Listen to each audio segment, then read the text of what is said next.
Youth കോൺഗ്രസിന്റെ ഒരു സമ്മേളനം ചേർന്ന് പ്രമേയം പാസ്സാക്കി. യുവാക്കൾ അവസരം കൊടുക്കണം, 60 വയസ്സ് കഴിഞ്ഞവർ മത്സരിക്കാൻ കഴിയും, ആളുകളാണ് മത്സരിക്കാൻ കഴിയും. ഇവരുടെ രീതിയല്ല. എങ്കിലും ഡിവൈഎഫ്ഐ യൂത്ത് കോൺഗ്രസിന്റെ നിലപാടാണ് കാണുന്നത്. തിരഞ്ഞെടുപ്പ് വരാൻ പോകുന്നു. ഡിവൈഎഫ്ഐയുടെ ഒറ്റ വാക്കിൽ പറഞ്ഞാൽ പാപ്പരത്വം എന്ന് പറയാൻ അതല്ല ഈ എന്താണ് ഇവരുടെ യഥാർത്ഥ പ്രശ്നമെന്ന് ആ വാർത്താ സമ്മേളനത്തിൽ കാണും. ഇവർ കാണുന്നത് രാഷ്ട്രീയ പ്രവർത്തനം എന്നാൽ തിരഞ്ഞെടുപ്പിൽ മത്സരിക്കലും തിരഞ്ഞെടുപ്പിൽ സീറ്റ് കിട്ടലും, തിരഞ്ഞെടുപ്പ് മാത്രമാണ് രാഷ്ട്രീയ പ്രവർത്തനം എന്നാണ് ഈ ചങ്ങാതിമാര് കരുതിയിരിക്കുന്നത്. അതാ ഞാൻ പാപ്പരത്തെന്ന് പറഞ്ഞു. ഇവിടെ ഇടതുപക്ഷ ജനാധിപത്യ മുന്നണിയുടെ ഭാഗത്ത് നിന്ന് ചെറുപ്പക്കാരെ മത്സരിപ്പിച്ചു. ആ ചെറുപ്പക്കാരെ ജയിച്ചത് അവര് തെരഞ്ഞെടുപ്പിൽ മാത്രം വോട്ട് ചോദിക്കാനല്ല വീട്ടിലേക്ക് പോയത്. അവര് പൊതിച്ചോറ് വാങ്ങാൻ ആ വീട്ടിൽ പോകുന്നവരാ. അവർ ആക്രി പറക്കാനും അധ്വാനിക്കാനും ആ വീട്ടിലേക്ക് ചെന്നവരാ. കേരളത്തിൽ ഡിവൈഎഫ്ഐ 768 ഒരാഴ്ച മുമ്പുള്ള കണക്കാണ് മൃതശരീരങ്ങളാണ് ക്രീമേറ്റ് ചെയ്തത് ഡിവൈഎഫ്ഐ. ഒരാൾ അങ്ങോട്ട് അടുക്കാനില്ലാതിരുന്ന കോവിഡിന്റെ ആദ്യഘട്ടത്തിൽ പോലും PPE കിറ്റിട്ട് ആൺകുട്ടികളും പെൺകുട്ടികളും ചെറുപ്പക്കാർ ചെന്ന് ക്രീമേറ്റ് ചെയ്തു. ചില ജില്ലകളിൽ സ്ഥിരം സംവിധാനമുണ്ട് ഞങ്ങൾക്കതിന്. രക്തമില്ലാത്തപ്പോൾ രക്തം കൊടുക്കാൻ പ്ലാസ്മയ്ക്ക്. ഒരു കാര്യം മനസ്സിലാക്കേണ്ടത്, ഈ പ്രവർത്തനം ഏതെങ്കിലും ഒരു ഘട്ടത്തിൽ മാത്രമല്ല ചെയ്യുന്നത്. ഇവിടെ യൂത്ത് കോൺഗ്രസിന്റെ എല്ലാം തന്നെ ആരാധ്യ കഥാപാത്രം രാഹുൽ ഗാന്ധിയാണല്ലോ അവരുടെ റോൾ മോഡൽ. ലോക്സഭാ തെരഞ്ഞെടുപ്പിൽ തോറ്റിട്ട് മുറിക്കകത്ത് കയറി കുറ്റിയിട്ടിരുന്നയാളാണ് അവരുടെ റോൾ മോഡൽ. കേരളത്തിൽ സമ്പൂർണമായ പരാജയം ഉണ്ടാകുമ്പോൾ ആ ദിവസം പോലും കേരളത്തിലെ ഒരു മെഡിക്കൽ കോളേജിൽ പോലും ഞങ്ങളുടെ പൊതിച്ചോറ് വിതരണം മുടങ്ങിയിട്ടില്ല. കനത്ത പരാജയമുണ്ടായ ജില്ലകളിൽ പോലും ആ നിമിഷവും അത് നടന്നു. ആ റിസൾട്ട് വരുമ്പോഴും തുടർന്നുകൊണ്ടിരിക്കുകയാണ്. ഞങ്ങൾ കാണുന്നത് എന്താ?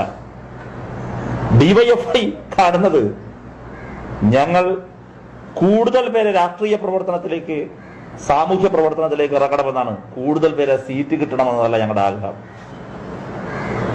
കൂടുതൽ പേർക്ക് സീറ്റല്ല, കൂടുതൽ ചെറുപ്പക്കാരെ രാഷ്ട്രീയ പ്രവർത്തനത്തിലേക്ക് ആനയിക്കാൻ കഴിയുക, സാമൂഹ്യ പ്രതിബദ്ധതയുള്ളവരാക്കി മാറ്റുക.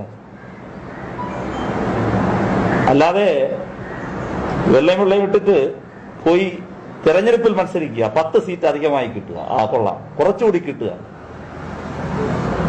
അവർ രണ്ടുപേരും വാർത്താസമ്മേളനം നടത്തിയിട്ട് പറയുന്നുണ്ടായിരുന്നു, ആദ്യം അതിനകത്തൊരു തെരഞ്ഞെടുപ്പ് വേണമല്ലോ. ആ തെരഞ്ഞെടുപ്പുണ്ട് അവർക്ക്, ആ തെരഞ്ഞെടുപ്പുണ്ട്.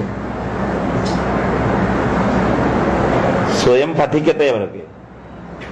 ഞങ്ങളതൊക്കെ പറയുന്നുള്ളൂ. ഞങ്ങൾക്കിപ്പോ ഡിവൈഎഫ്ഐ യൂത്ത് കോൺഗ്രസിനെ ശരിയാക്കാനുള്ള, യൂത്ത് കോൺഗ്രസിനെ ശരിയായ മാർഗരേഖ കൊടുക്കാനുള്ള തീരുമാനമൊന്നും ഞങ്ങൾ എടുത്തിട്ടില്ല. ഞങ്ങൾ കൂടുതൽ മെച്ചപ്പെടാൻ മാത്രമാണ് ഞങ്ങൾ തീരുമാനം എടുത്തിട്ടുള്ളത്. അവരുടെ അതൊക്കെ യഥാർത്ഥത്തിൽ ചെറുപ്പക്കാർക്കിടയിൽ തന്നെ തെറ്റായൊരു പ്രവണതയല്ലേ സൃഷ്ടിക്കുന്നത്. ചെറുപ്പത്തെ പൊതുപ്രവർത്തനങ്ങളിലേക്ക് ആനയിക്കുക എന്നതിനപ്പുറത്ത് ഇതൊക്കെയാണ് ഒറ്റമൂലി. അങ്ങനെയല്ലല്ലോ. കൂടുതൽ ചെറുപ്പം പൊതുരംഗത്തേക്ക് വരണം. അതിനാണ് മുൻകൈ എടുക്കേണ്ടത്. അത് പൊതുരംഗത്തേക്ക് വരിക എന്നാൽ അതിന്റെ അർത്ഥം തെരഞ്ഞെടുപ്പിൽ ടിക്കറ്റ് കിട്ടി മത്സരിക്കുക എന്നുള്ളതല്ല.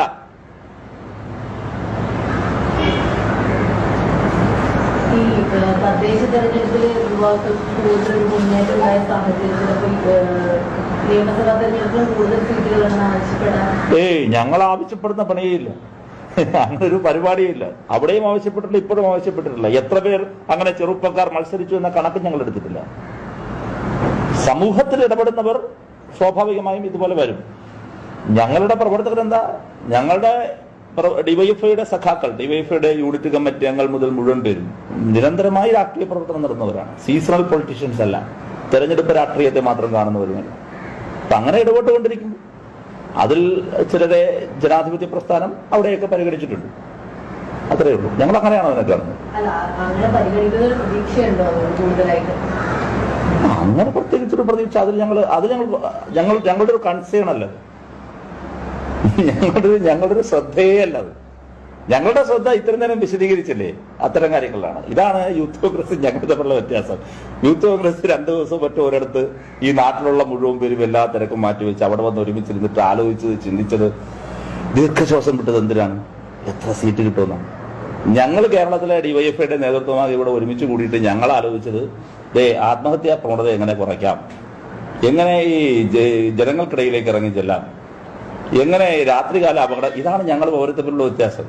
ഞങ്ങളുടെ കൺസേൺ ഇതിലൊക്കെയാണ്. സീറ്റ് എത്ര കിട്ടുമെന്നല്ല, ആരൊക്കെ മത്സരിക്കുമെന്നുമല്ല. അങ്ങനെ ഒരു ഭാഗം, അങ്ങനെ അജണ്ടയെ ഞങ്ങൾക്കില്ല. ആലോചിച്ചാലല്ലേ അതിനെ കുറിച്ച് പറയാൻ പറ്റുള്ളൂ. ഇല്ല, ഞങ്ങൾക്ക് അജണ്ടയില്ല.